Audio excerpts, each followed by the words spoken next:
Hello, hey everyone. It's Greg Ragland here for an interview with Michael Ellsberg, three-time published author. And in today's interview, we're going to review Michael's book, The Education of Millionaires. So, hi, Michael. Hi. Pleasure to have you here. Great to be here. Thanks for the opportunity. You bet. You bet. As you and I talked, your book, Education of Millionaires, was published in 2011. Somehow I missed it. Bummed I was because I first learned about the book from a Tim Ferriss post on LinkedIn. I think he was going back and linking to a lot of his original podcasts, and you were one of his original guests on his podcast. And he noted that in your book, you interviewed several millionaires, billionaires who had no kind of formal education, meaning they hadn't gone to college. And so I was particularly intrigued with that because a number of our clients had told me that they invested in our vocabulary training because they didn't go to college and they're insecure about that, and felt that our vocabulary training helped give them the confidence and gravitas to communicate with high level executives. So, I guess for starters, please tell us about your background and what inspired the book. Sure. Well, I'm actually not one of the people I write about. I interviewed 50 self-made millionaires and 5 self-made billionaires who didn't go to college.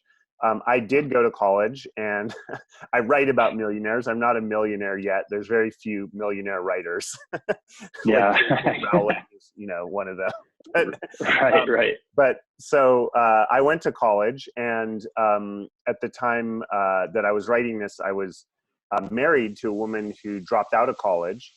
We're still friends now. Her name is Jenna, and she was actually quite a bit more successful than I was financially.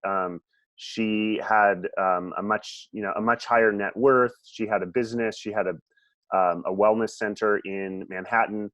So I got very curious about that because that went against the standard narrative, right? The standard narrative is that because I went to college, I went to a pretty good college, Brown University.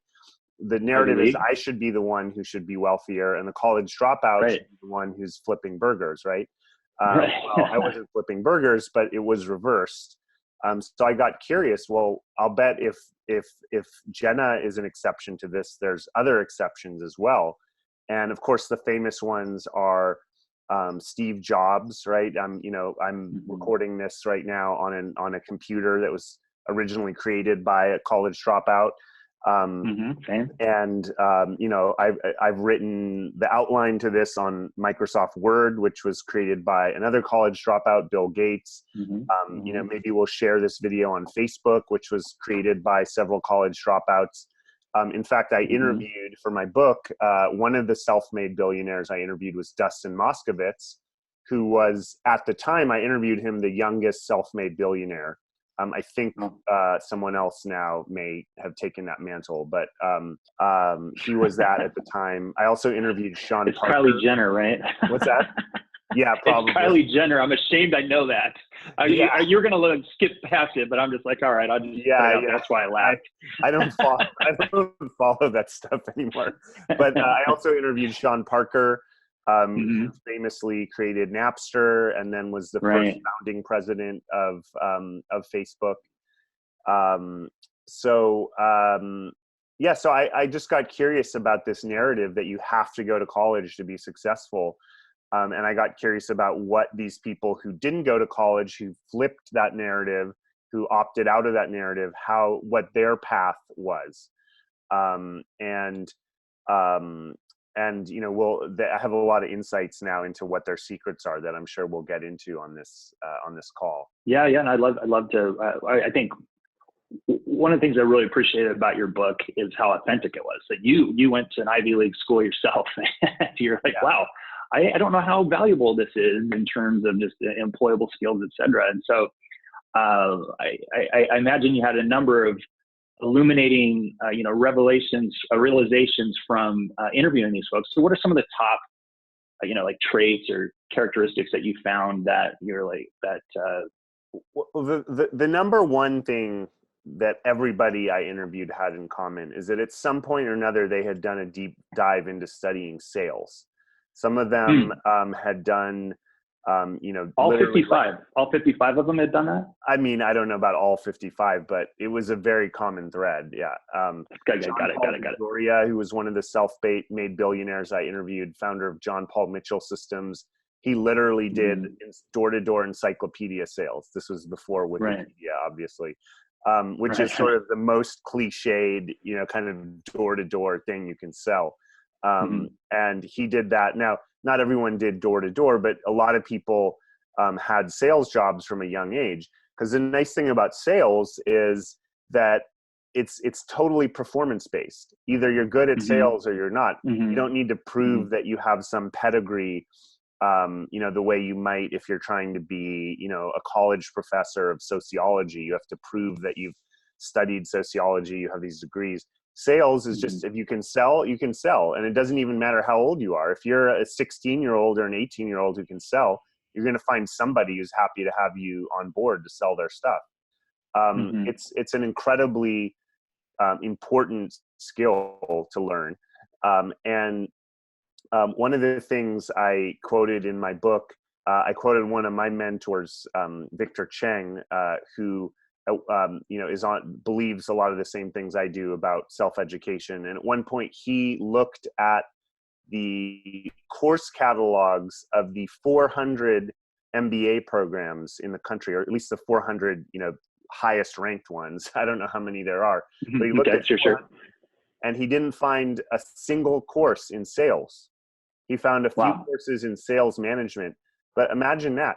If you talk to entrepreneurs, almost all of them will tell you that sales is like one of the most important skills possible for an entrepreneur. And very frequently, the top sales rep earns more, that the top performing sales rep earns more than the CEO. Because if a top performing sales rep might be responsible for 30-40% of the business, you better believe they're paying that person well. So so learning sales was a huge one, and I could go into other ones, but that's that was fascinating. And so it's interesting because I went to school and I studied accounting. I got out of it pretty quickly after I earned my CPA, but one of the reasons I went into it is because a lot of my smarter friends in college were all studying accounting, and one of our family friends was a CEO of a construction company, and he did accounting, was a CPA, and then he worked his way up through accounting to become CEO. So I thought that was that was a natural pathway track to becoming CEO. And so I remember when I was auditing a client and I was talking to one of the ladies in accounting, and I told her, I said, one of the reasons I want to, I was in accounting is because I would like to be a CEO someday. And I know that most CEOs come from accounting. I made that supposition based on N of one. And then she looked at me and laughed and she said, no, CEOs come from sales. And I go, what? And so it was kind of counterintuitive to me, because I still kind of thought sales was a dirty word back then. And so I was like, wow, that's interesting. But it's, in order to do sales, you have to be very intelligent. You really have to understand your product. You have to understand people, and so that makes a lot of sense. The other thing I would say, one distinction I make in the book is between the skill that you're learning and then how to sell that skill. So the subtitle of the book is Everything You Won't Learn in College About How to Be Successful. So kids go to college, maybe they learn accounting, maybe they learn business, they learn, some kind of skill that they want to be employed in, but they don't learn how to sell that skill.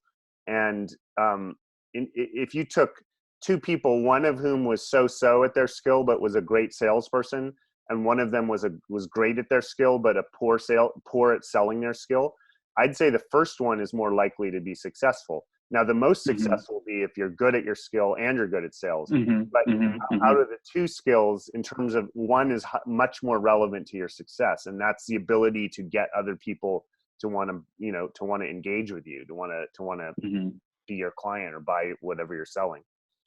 Yeah, I think that's great. And so I think everyone out there who's not in sales and thinks sales is a dirty word needs to start reevaluating how they approach sales. And just a quick influence, and for those who are wondering where to start, There's a book called Spin Selling, which I Yeah. recommend to everyone. Yeah. It's the only sales book, to my knowledge, that's based on actually going out and doing field observations of thousands of sales calls. And they have a whole system there that's really based. It's a system for finding out what your prospect actually wants, instead of assuming you know what they want.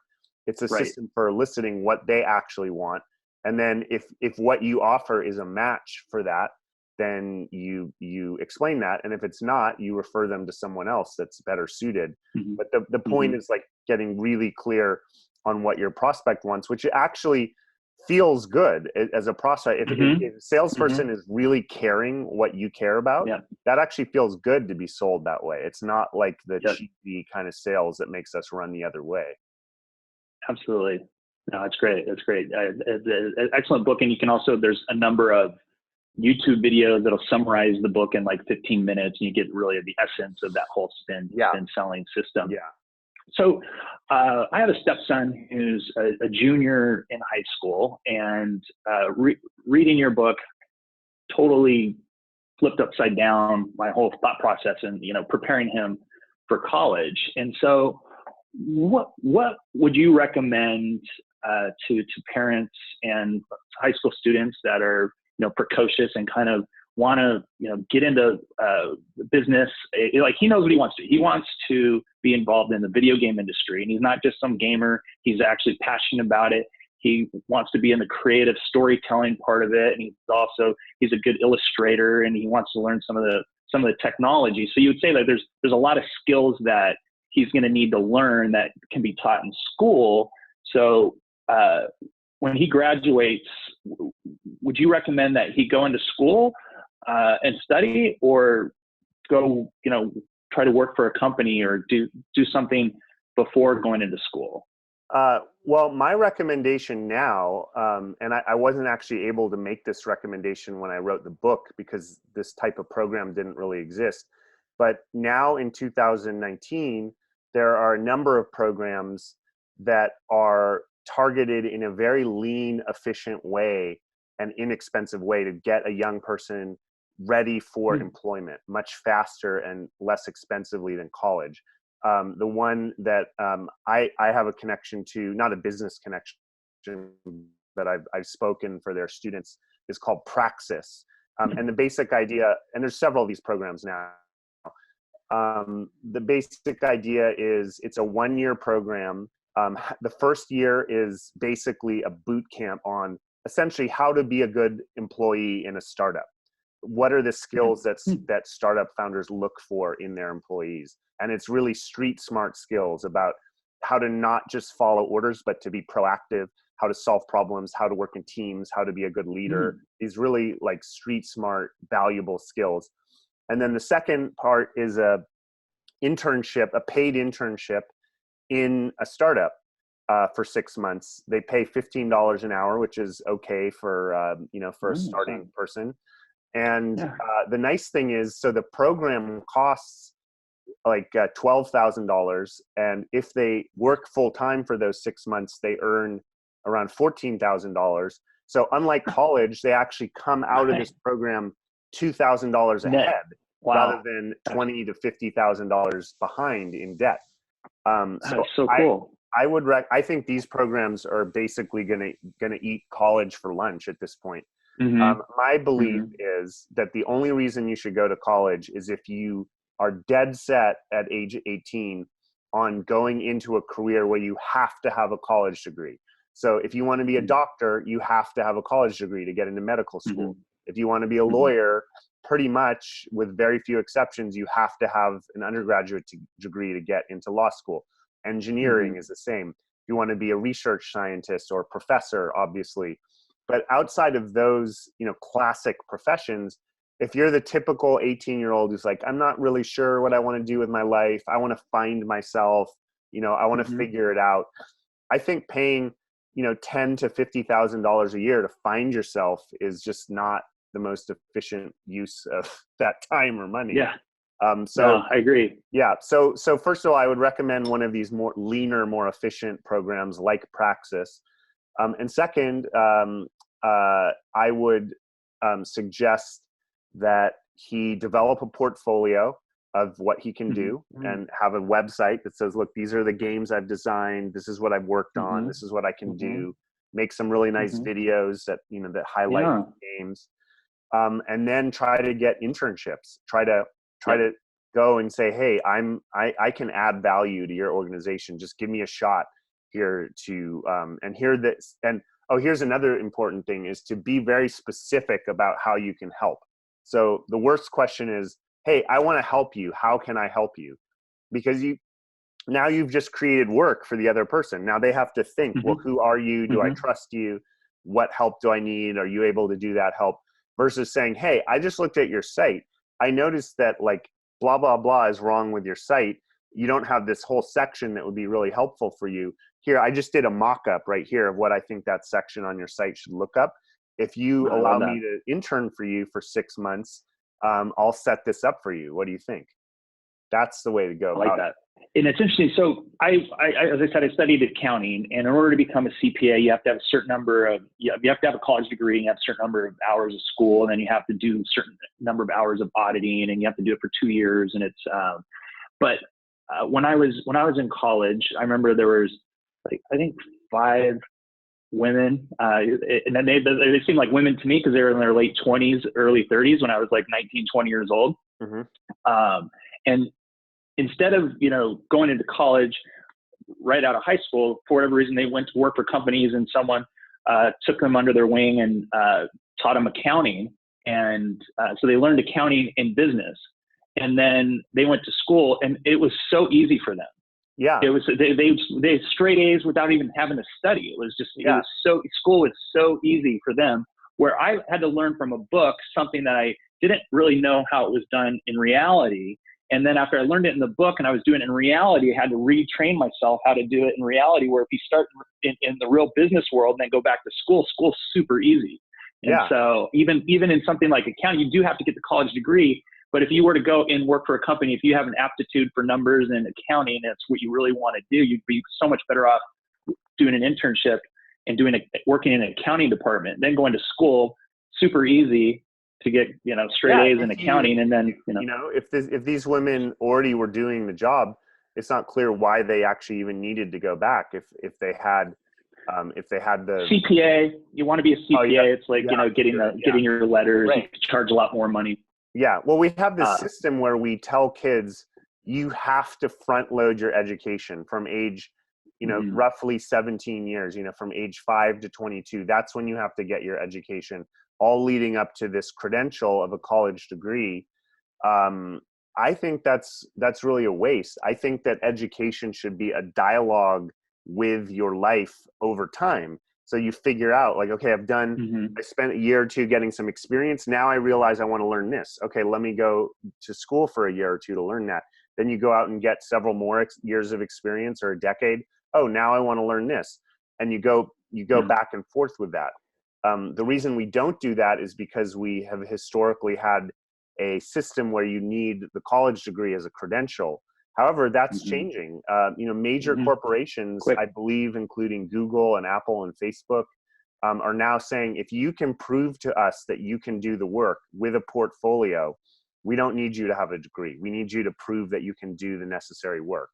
Common sense, but yeah, it's an archaic system, but it's so entrenched in our society that it's going to take some time. But you're already seeing cracks, like you said, and innovative companies like Google, they're finding a way to change it. So for students who've gone to college and just graduated or about to graduate, from what I will surmise from the book and what you're saying here, there's definitely some deficits that they have in terms of employable skills in order to be valuable to companies. And so if you're graduating from college, or you just graduated from college, in addition to sales, are there any other skills that you recommend they learn that are the most important? Are sales, which we talked about, and learning how to network, learning how to find get connected to influential people who could mentor you or otherwise bring opportunity to you.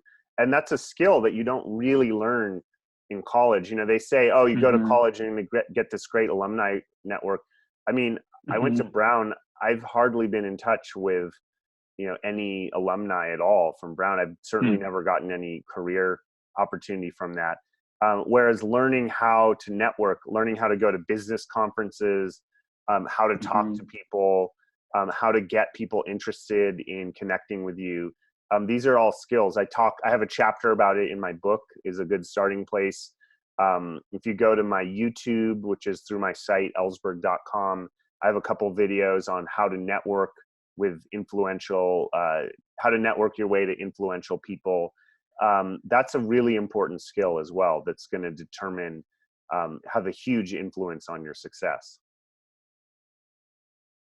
Yeah, I think that's true, and it's interesting how many successful people attribute their success to having a mentor and helping them. Yeah, the other one I would say, of course, is communication skills, written and spoken. And obviously, your program is relevant to both. And I think that your program is a perfect example of something where, if you go to college, you're probably going to develop a better vocabulary over time. But think of the cost of it. You're talking tens or even $100,000+, and 4 years plus the whole opportunity cost of the time, the money you're not earning while you're studying, which is a huge added expense they never talk about in college. Or that's one way to develop a great vocabulary. You can go to Harvard. Or the other is to do your program for a minuscule fraction of that cost, and get the same level of vocabulary, if not better, directly. And that's another thing that these dropout millionaires and billionaires did, is they figured out the workaround. They figured out the loophole. They figured out the way to get the same or better results for a fraction of the effort and money. And so I think your vocabulary program is a perfect example of that. Thank you. Yeah, it definitely helps in terms of communication skills, which if you look at grads, there's a annual survey of grads and then employers, and the students think that they have good vocabulary skills, and then the employers say there's a huge deficit there in communication skills. And so absolutely, it's definitely public speaking. I mean, if you look at kids going to college, they say like every other word, and I still fall into that a little bit, actually. But of course, we all do. That's a huge problem. They don't really teach public speaking in college, which is, if you're going to be an executive or a leader, public speaking is a huge aspect of your success, and it's a skill that can be learned. I would say that hold on, there's a car sound there. Sorry. I can't hear. Oh, you can't hear. Okay. I would say that going to Toastmasters, for example, would doing 1 year of Toastmasters, I would think would have a higher impact on your career success than several years of college. And that's a very inexpensive way to develop public speaking skills. One of the first things they do at a Toastmasters class is they ask everyone to list a vocabulary word that they like or want to teach the group. Yeah, exactly. So, excellent. One of the additional skills, areas of expertise that you espouse in the book is regarding marketing. And every company needs sales and marketing, right? And so no matter where you are in the company, if you can help improve the organization's marketing, you're going to be of value to that company. And so I thought it was pretty particularly interesting that you had interviewed Frank Kern. For those of you who aren't in the digital marketing space, he's one of the renowned authorities, foremost authorities on digital marketing, and he sells programs that cost up to $5,000. And he gives you all his secret, tips and tricks and hacks to, make Google AdWords work, or, Facebook marketing. And he didn't go to college, but he figured out how to, get into these different platforms, which are pretty extraordinary, really. Google, the ability to, target people and reach different audiences. It's a very powerful platform. People are searching, looking for information. You get to, engage them when they're actively looking for, solutions. And then Facebook has done just a, extraordinary, borderline scary job of profiling individuals and understanding, these algorithms of what drives our behavior and the targeting. These are, phenomenal marketing platforms that are out there for anyone to just create an account for free and start, learning. And, it's interesting because I was a CPA and I wanted to get into the marketing advertising industry. So I went back to earn an MBA, a master's in marketing, so I could get into the marketing industry, advertising industry. And that was 20 years ago. And that degree has been obsolete for probably 15 years now. And I actually have learned more from folks like Frank Kern and Ryan Dice and some of these other, Perry Marshall, some of these other marketing gurus who I think all of them, none of them have gone to college or have formal like marketing education and training. So any addition to add to that? Yeah, sure. Well, if you think, the way I view it, marketing has basically two sides, one of which is very, very simple and one of which is very complicated. And the simple side, marketing is just figuring out what a market wants and giving it to them. So I believe, a lot of people think of marketing as, okay, you've got a product and now you got to sell it to some audience. I think it's the reverse. You think about, okay, where is there a need?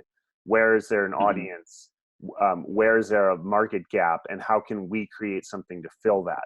So it's literally finding the market. That's where the marketing comes in.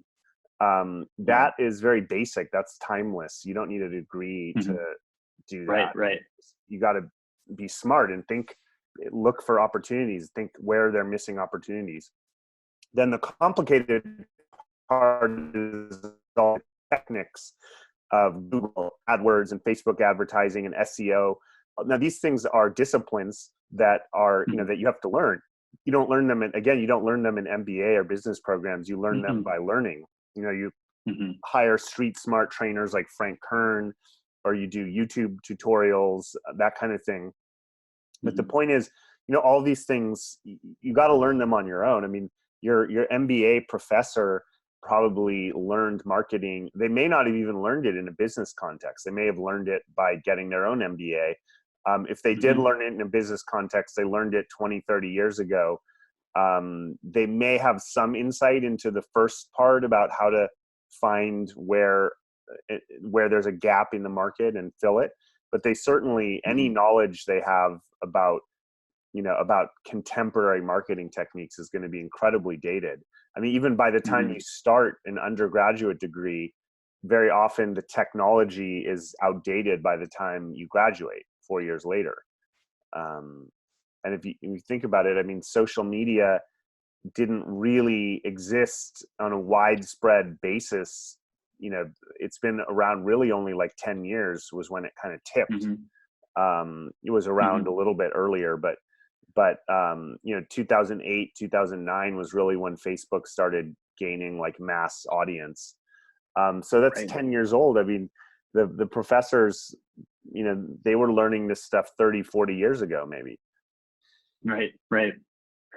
Yeah. So it's another area where anyone can, there's available information. I think in business in general, it's really important for the basics of marketing down, right? And like what you said, is understanding where there's gaps in where people have issues that need to be solved, and where there's value that can be provided.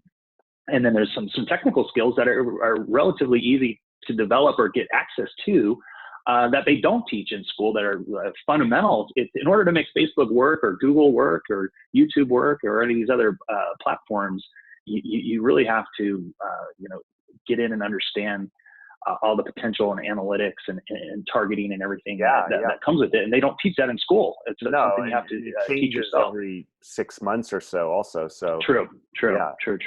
Yeah. So to end this interview,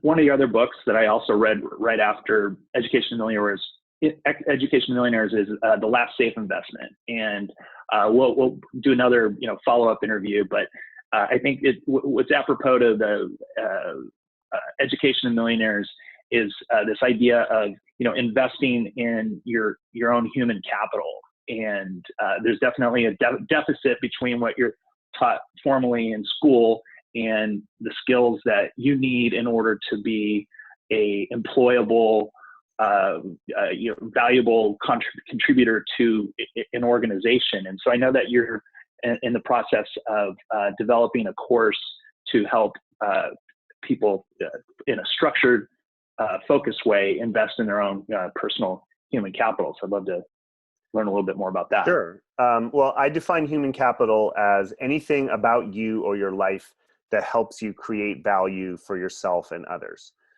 If you talk to an economist and ask them what human capital is, they'll tell you investment in formal education and certifications and degrees. Now, that's a part of human capital because it does, you have a certification, a degree, it can help you create value. I think it's a really overpriced way to create value, but it can help for sure. But there's all these other areas that economists never talk about. And that even takes something like your health, right? If your health is definitely a part of your ability to create value for yourself. If you have poor health, you're not going to have the life that you want, the highest value experience that you want, and you're probably not going to be able to create value as well for other people. You'll be sluggish, you'll be caught up in whatever health issues you're dealing with. So health, economists, investment advisors never talk about health as an investment. I see it very much as an investment in your human capital. Same with your social network. That's usually not talked about, whereas I see that as incredibly important to your human capital. So this course I'm creating is called Maximize Your Human Capital. It's, to my knowledge, the first course that looks at human capital from this holistic perspective, not just your degree, not just your formal education, but everything about your life that allows you to create value for yourself and others. So that is your social connections, your social skills, your communication skills. Definitely vocabulary would be part of human capital. Various different type of skills you might have, and then also your health and wellness, your mindset very much influences your ability to create value. Your self-concept, your sense of meaning and purpose. All these things work together. And what we do in the course is find those leverage points, those bottlenecks where you may be really strong in some areas, but then in other areas you're weak, and that area is actually acting as a bottleneck where a lot of value in your life is not circulating because it's kind of stuck in this one area. And so we're going to look at how to identify the lowest hanging fruit, how to identify the bottlenecks of human capital so that you can get the most impact in your life for the least amount of effort. I love it. That's great. It's interesting. I'll find this article. I saw the headline and I read like the first, few paragraphs, and then I just moved on. But essentially, it was reviewing a Harvard MBA, and this the writer, I don't know if it's a man or a woman. Again, I'll find it for you. But it's worth mentioning because they had like a 15-year reunion of the class at Harvard that earned their MBAs, and these people are all extremely successful in terms of income, but they're all miserable for various reasons: health conditions, stress. Just it was talking about just how sad all these people's lives had become, even though they're at like the pinnacle of success. And so, when people just define success as income and earnings, you lose sight of everything. So if you can be the richest man in the world, but if you have cancer or you're unhealthy and you have heart disease, what value does that bring? So I really like that. Totally. You touched upon that in the Last Safe Investment, obviously, but I really like that you're creating a course to look at this holistic approach to happiness and fulfillment, and along with wealth and being employable. And the word wealth comes from the same root as the word well. Do you feel well? So we've somehow narrowed that to just mean finances. And I do believe money is important, to be able to buy you things that contribute to your wellness. But we get really lost and seeing that there's a lot of things that contribute to your sense of being well and being wealthy that really don't have a lot to do with money. One very consistent finding is that one of the main correlations that happiness researchers find is that if you're in a happy marriage, you will be happy, and if you're in an unhappy marriage, you'll be unhappy. Now, as far as I know, unhappy and happy marriages are evenly distributed among whatever financial categories. You know, there's many wealthy people who have horrendous marriages, and and have divorces, and then the money actually is like fuel on the fire of the divorce that makes it that much more raging. So there's an example of where if you invest in the human capital of knowing how to have great relationships and knowing yourself well enough to find the right partner that fits who you are, that's going to increase your wellness and your wealth in this more broadly defined way over time, that having a well-stocked portfolio has no impact on generally. That's excellent. Obviously, it's important to be able to make money and have those skills and traits and expertise in that regard, but without the holistic approach. So yeah, I look forward to learning about the course, and everyone who's on here, I'll be sending out an email to you all when it's being launched. And if you have any questions, feel free to email me. I can forward to Michael as well. And hope you guys enjoyed this interview. Yeah, and if people want to stay in touch, you can go to my site, ellsberg.com, ELLSBERG.com. And nice, you got the last name. Excuse me, get on my list. Last name there. URL. Well done. Yeah. And thank you so much for this opportunity, Greg. You bet, Michael, you bet. And everyone else, I'll be back in touch soon with a new video and look forward to communicating then. Take care.